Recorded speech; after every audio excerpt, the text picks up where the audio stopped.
Ça veut dire que lorsque vous faites la saisie, la créance qui doit se trouver dans le PV doit être la même qui figure dans les titres exécutoires. Donc on prend les titres, on voit c'est telle créance.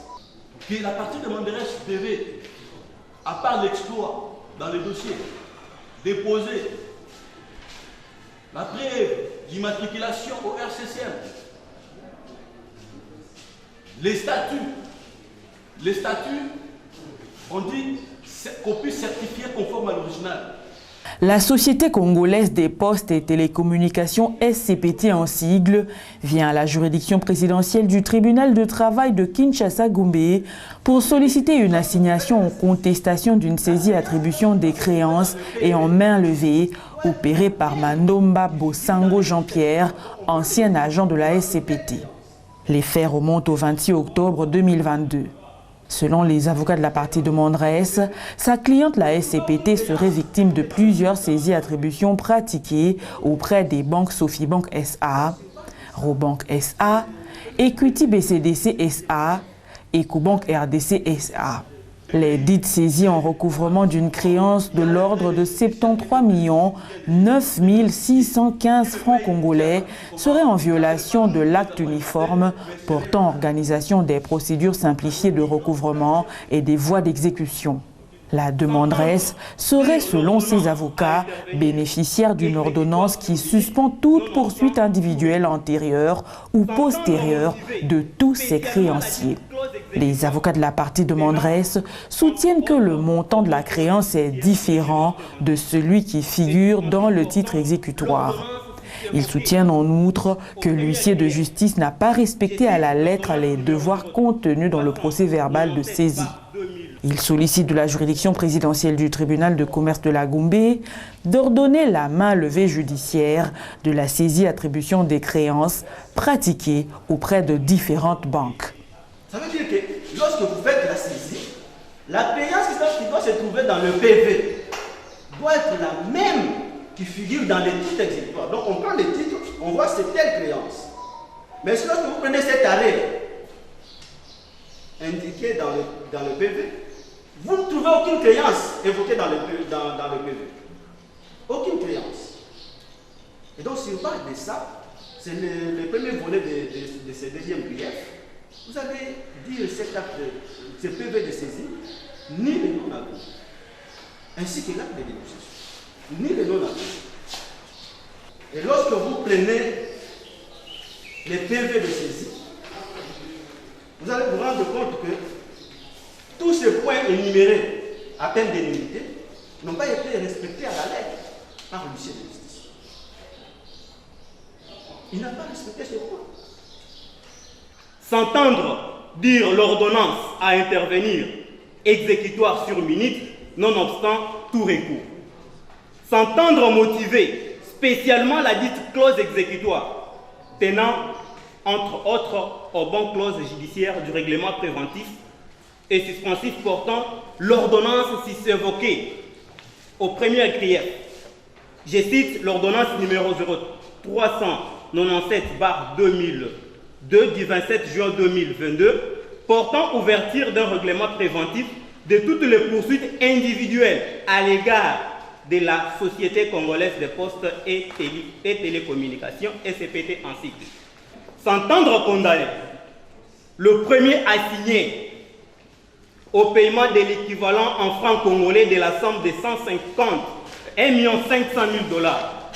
Je dis bien 1 500 000 $ à titre de frais frustratoires pour l'oraison 6 démontrée. S'entendre condamner aux frais et dépens le premier assigné. Et ça sera justice. Les avocats de la partie défenderesse Mandomba Bosango Jean-Pierre, pour leur part, soutiennent que le premier juge avait bien déterminé les dommages et intérêts ainsi que le décompte final. Les avocats du défendeur parlent de moyens dilatoires et soulèvent quelques exceptions, notamment le défaut de qualité de la partie demanderesse. Ils demandent à la juridiction présidentielle du tribunal de travail de la Goumbé de déclarer la présente action irrecevable. Que la partie demanderesse devait, à part l'exploit dans le dossier, déposer la brève d'immatriculation au RCCM, les statuts, on dit qu'on puisse certifier conforme à l'original.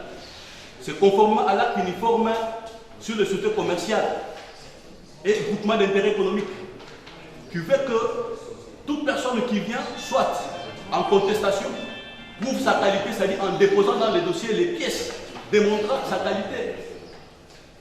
Quand vous verrez dans les dossiers, nous avons des difficultés ce matin, parce que quand nous sommes allés compulser les pièces dans les dossiers, nous n'avons trouvé que l'exploit dans les dossiers.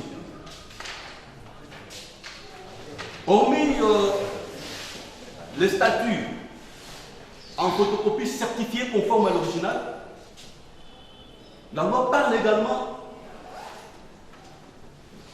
pour l'autorité qui engage la société, il faut qu'il y ait l'extrait de la publication du journal officiel de sa nomination dans les dossiers. Dans les dossiers. Parce que votre tribunal ne peut pas souffrir de chercher la qualité de la partie demanderesse. Pour tous ces griefs que nous venons de citer, vous allez déclarer l'irrecevabilité de cette contestation. Mais néanmoins, nous allons plaider. Ce premier juge avait bien déterminé. Et quand vous lisez dans l'arrêt, on a fait mention, c'est-à-dire qu'on a parlé de la procédure, on a parlé de la décision du premier juge. Il y a même le montant que porte la créance. Que porte la créance. Les avocats de la partie défenderesse Robank SA soutiennent que leur cliente a déclaré ce qu'elle détenait au nom et pour le compte de la saisie. Ils s'inclinent à la décision de la juridiction présidentielle du tribunal de travail de la Gombe. Et il a été mentionné clairement que la Raobank a reçu un acte de saisie sous la diligence du premier défendeur. Et la Raobank s'y est conformée en déclarant ce qu'elle détient pour le compte, au nom et pour le compte de la saisie.